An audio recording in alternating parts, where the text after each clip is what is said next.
Japan Bharat బంధం మరింత బలపడనుంది. టోక్యోలో ఇరు దేశాల మధ్య ఇవాళ జరగనున్న వార్షిక శిఖరాగ్ర సదస్సు అందుకు వేదిక కానుంది. 3 రోజుల పర్యటన కోసం జపాన్ చేరుకున్న నరేంద్ర మోదీకి టోక్యోలో సాదర స్వాగతం లభించగా, ఈ పర్యటనలో ప్రధాని ఆ దేశ నేతలతో ప్రధానమైన అంశాలపై చర్చలు జరపనున్నారు.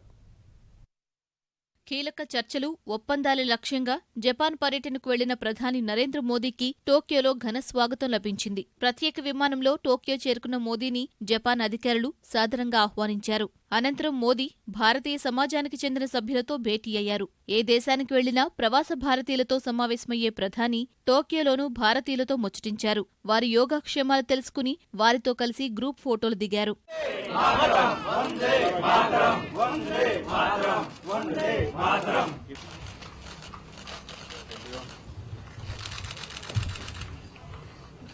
రెండేళ్లలోనే రెండోసారి మోదీ జపాన్లో పర్యటిస్తూ ఉండగా, ఈ పర్యటనలో కీలకమైన పౌర అణు ఒప్పందం సహా ఇరు దేశాల మధ్య 12 ఒప్పందాలు కుదరనున్నాయి. ఈ మేరకు ఇరు దేశాల అధికారులు ఇప్పటికే చర్చలు జరిపి ఒప్పంద పత్రాల్ని సిద్ధం చేశారు. అంతకుముందే టోక్యోలో జపాన్ ప్రధాని షింబో అబేతో ద్వైపాక్షిక చర్చలు జరపనున్న మోదీ భద్రత, వాణిజ్యం, పెట్టుబడులు, నైపుణ్యాభివృద్ధి, మౌలిక వసతుల అభివృద్ధి రంగాల్లో సహకారాన్ని పెంపొందించుకోవడంపై చర్చించనున్నారు. పౌర అణు ఒప్పందంపై ఇరు దేశాల మధ్య సంప్రదింపుల ప్రక్రియ తుది దశకు చేరిన నేపథ్యంలో ఈ ఒప్పందం కీలకం కానుంది.